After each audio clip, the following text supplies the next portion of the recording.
하나님의 말씀은 마태복음 7장 24절에서 27절의 말씀입니다.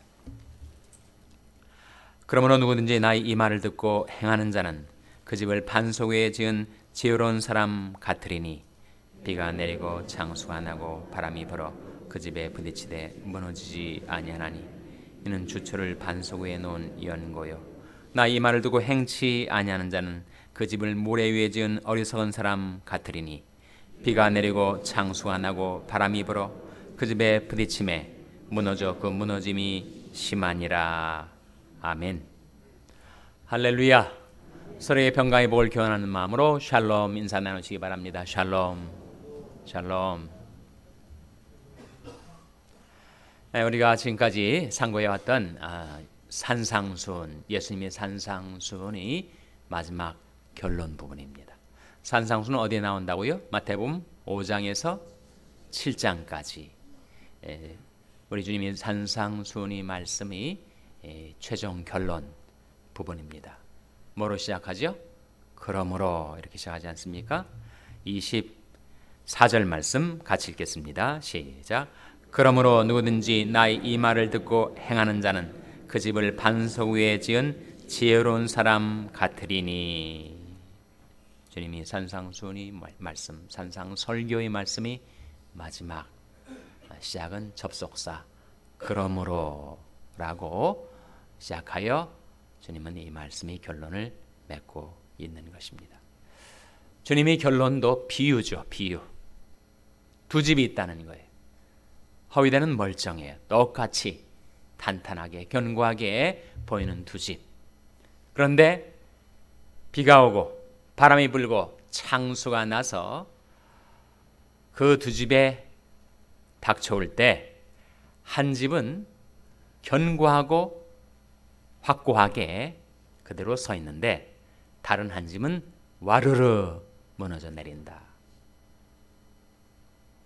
그 차이가 무엇인가?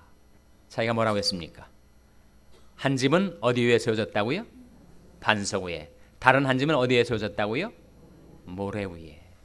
반석 위에 세운 집은 끄떡없고 모래 위에 세워진 사상 누각과 같은 그 집은 무너져 그 무너짐이 심하게 될 것이다 라고 하는 비유로 산상수훈의 결론을 맺고 있는데 그 두 집은 두 인생을 가리키죠.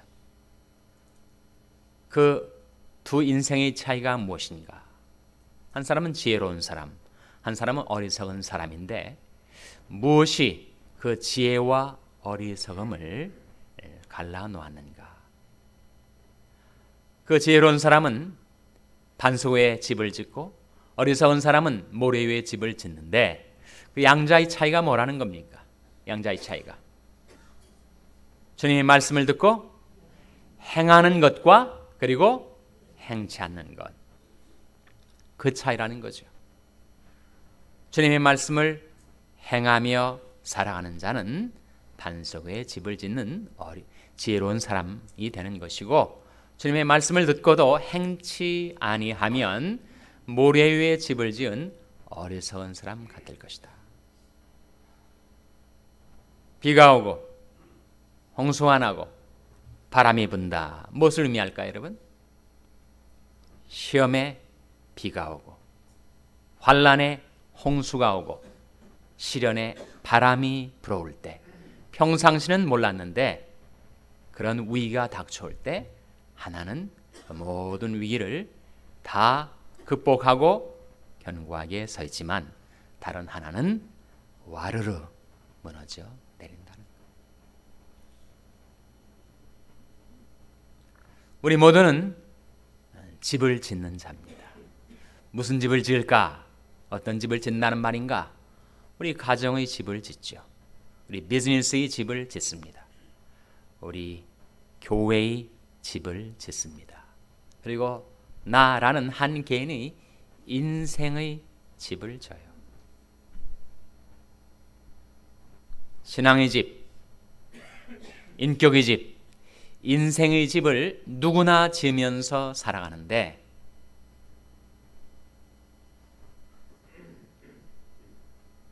그 터가 중요하다는 거죠.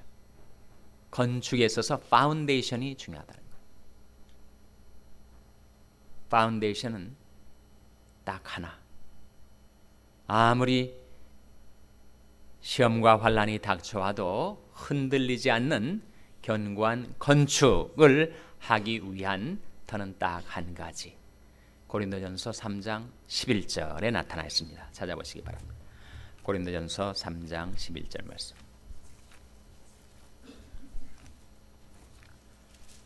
고린도전서 3장 11절 말씀 찾아서 같이 읽겠습니다. 신약 성경 265면 고린도전서 3장 11절 말씀 같이 읽겠습니다. 시작. 이 닦아둔 것 외에 능히 다른 터를 닦아둘 자가 없으니 이 터는 곧 예수 그리스도라. 이 터는 뭐라고요? 곧 예수 그리스도라. 모든 인생이 뭔가 건축을 하며 살아가는데 반석 위에 세운 견고한 집을 짓는 지혜로운 사람이 되고자 한다면 터를 잘 잡아야 된다는 거죠. 파운데이션을 잘 정해야 되는데 우리의 유일한 터는 바로 예수 그리스도이십니다. 그 예수 그리스도 위에다가 여러 가지 재질로 집을 짓는데 어떤 사람은 금은 보석으로 짓고 어떤 사람은 나무 풀 지프로 짓는다는 거예요. 평상시는 모르는데 한번 불을 통과하면 나무, 풀, 집의 재질로 건축을 해놓으면 다 타버리고 무너져 내립니다. 그러나 금은 보석으로 재질을 삼아 머티리얼을 삼아서 건축을 하면 끄떡없죠. 시험이 불을 통과한다 할지라도. 무엇이 금은 보석이고 무엇이 나무 풀 지피예요? 하나님의 말씀으로 자기 인생의 집을 지은 사람은 시험이 불을 통과할 때도 견고하게 서 있지만 사람이 있게를 조차 자기 집을 짓는 사람은 나무 풀 지프로 홀대는 멀쩡한데 전혀 그 불을 통과할 때 남는 게 없다는 거예요. 다 불타서 내려진다는 거죠. 우리 모두가 집을 짓는데 우리는 예수 그리스도의 터 위에다가 하나님의 말씀으로 건축을 해야 합니다. 성경은 우리에게 이렇게 권면합니다. 너희는 너희 지극히 거룩한 믿음 위에 자기를 건축하며 성령으로 기도하며 하나님이 사랑 안에서 자기를 지키며 영생에 이르도록 우리 주 예수 그리스도의 긍휼을 기다리라. 그 말씀 가운데 너는 너희 지극히 거룩한 믿음 위에 자기를 건축하라. 우리는 다 그 뭔가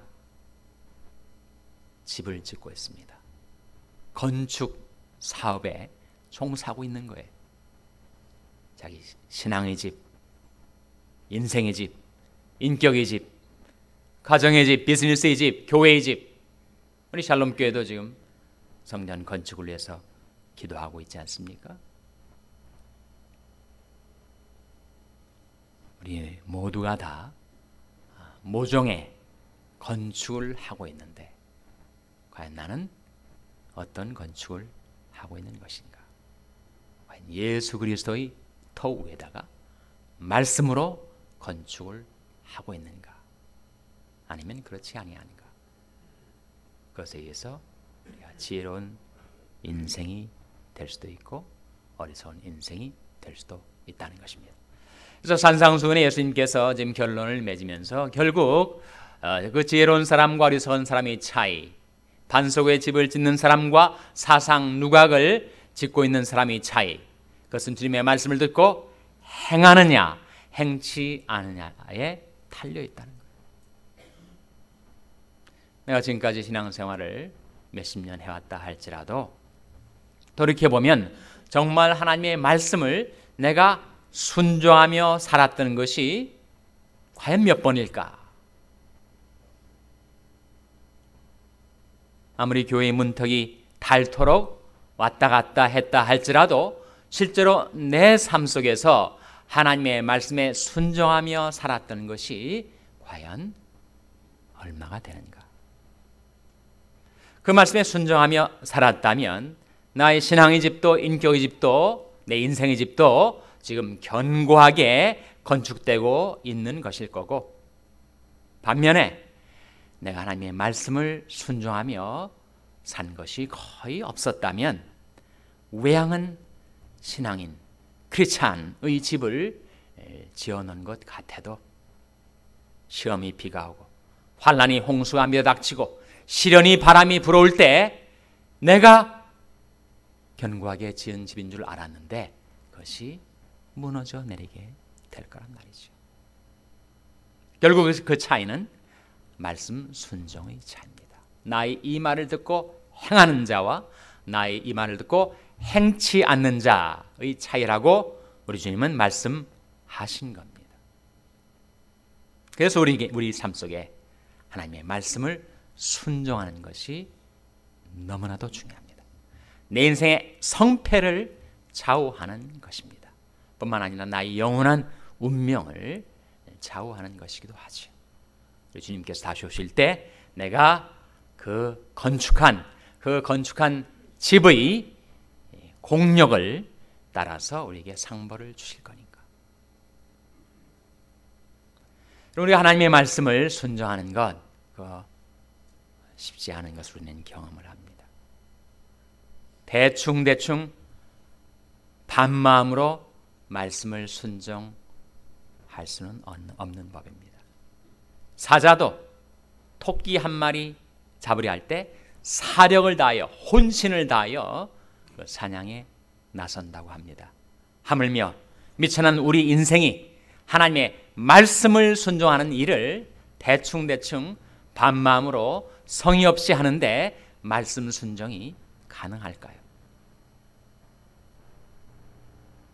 내 마음을 다하고 목숨을 다하고 뜻을 다하고 힘을 다하여 주 너의 하나님을 사랑하라, 그렇게 하나님을 사랑하고 말씀에 순종하려 하지 않으면 말씀 순종은 지난한 일입니다. 그래서 하나님의 말씀을 순종하려면 우리에게 있는 모든 것이 다 동원되어 거기에 들여져야 합니다. 우리 지성도, 우리 감성도, 우리 의지도, 우리 건강도 거기에 투입돼야 돼요. 하나님 말씀을 순종하려면 하나님 말씀을 알아야 하지 않습니까? 우리 지성이 동원되어 쓰여져야 되지 않습니까? 그 말씀을 잘 듣고 깨닫고 그 말씀의 뜻이 무엇인가 상고하고 묵상하면서 내 지성을 사용해야 하나님의 뜻을 우리가 분별할 수가 있는 거죠. 그 뜻을 분별했다면 그 말씀을, 하나님의 그 뜻을 내 삶의 최상의 것으로 사랑하고 좋아해야죠. 하나님의 뜻을 거북살스럽게 여기고 하나님의 뜻을 싫어하고 왜 하나님의 뜻이 있어서 내 삶을 이렇게 얽매게 하려 하는가 라고 감성적으로 내가 하나님의 말씀을 싫어한다면 그 말씀 순종은 어려운 것입니다. 하나님의 뜻이야말로 선하시고 기뻐하시고 온전한 뜻이라는 그런 확신을 갖고 그 하나님의 뜻 행하기를 사랑해야죠. 즐거워해야죠. 그렇지 않으면 감성이 도입되지 않은, 감성이 들어지지 않은 말씀 순종은 불가능한 것입니다. 나의 하나님이여, 내가 주의 뜻 행하기를 즐기오니 주의 법이 나의 심중에 있나이다 하였나이다. 우리가 주의 뜻 행하기를 즐겨야 되죠. 하나님의 뜻을 사랑해야 됩니다. 그 뜻이야말로 나를 향한 최상의 것이고 하나님께서 하나님의 뜻을 나타내 주신 것은 나의 행복을 위한 것이라는 그 확신 가운데서 하나님의 뜻을 즐거워해야 됩니다. 사랑해야 되죠. 감성이 들여져야 합니다. 그리고 우리 의지가 하나님의 뜻에 굴복돼야 되죠. 하나님의 뜻이 내게 알려졌는데도 불구하고 여전히 내 뜻 내세우고 내 고집대로 살려고 한다면 말씀 순종은 불가능한 것입니다.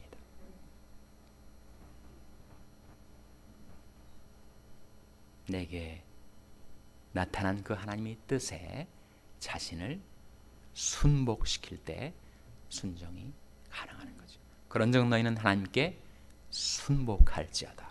마귀를 대적하라. 그리하면 너희를 피하리라. 간악한 꾀로 우리를 하나님께로부터 떨어져 나가게 만드는 마귀를 대적하며 자신을 하나님께 순복시킬 때, 자신이 의지를 꺾고 하나님 앞에 굴복할 때, 그때 우리는 순종의 삶을 살게 되는 것이죠. 그래서 하나님의 뜻을 순종하려면 우리 지성, 감성, 의지가 다 동원돼야 합니다. 그리고 나서 실제로 우리가 하나님의 말씀에 순종한다는 것은 내 몸으로 하는 거죠, 여러분. 말로만 하나님의 뜻을 순종할 수는 없는 거 아닙니까? 자기 생각으로만 순종하고 자기 몸이 움직이지 않는 것이 어떻게 순종이겠습니까?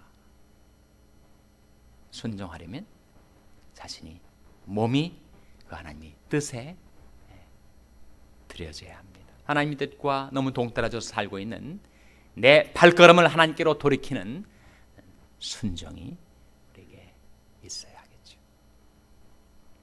시편 119편 59절 60절 말씀에 내가 내 행위를 생각하고 주의 증거로 내 발을 돌이켜 싸우며 주의 계명을 지키기에 신속히 하고 지체치 아니하였나이다. 자기 지성, 감성, 의지 플러스 내 몸이 움직여져야 합니다. 내 발걸음이 하나님께로 돌이켜야 되죠. 내가 내 행위를 생각하고 주의 증거로 내 발을 돌이켜 싸우며 주의 계명을 지키기에 신속히 하고 지체치 아니하였나이다. 그래서 우리에게 주신 가장 큰 계명, 그것은 내 마음과 목숨과 힘과 뜻을 다하여, 거기에 다 네 가지가 들어있지 않아요? 우리 지성, 감성, 의지, 그리고 우리 힘까지 내 마음을 다하고 목숨을 다하고 뜻을 다하고 힘을 다하여 주 너희 하나님을 사랑하라. 하나님을 사랑하는 까닭에 하나님의 뜻을 받들어 순종하며 살아. 우리 인생의 집을 반석 위에 세우는 지혜로운 사람 같은 그런 복된 인생을 살아가게 되시기를 주님의 이름으로 축원합니다. 기도하시겠습니다. 오늘 말씀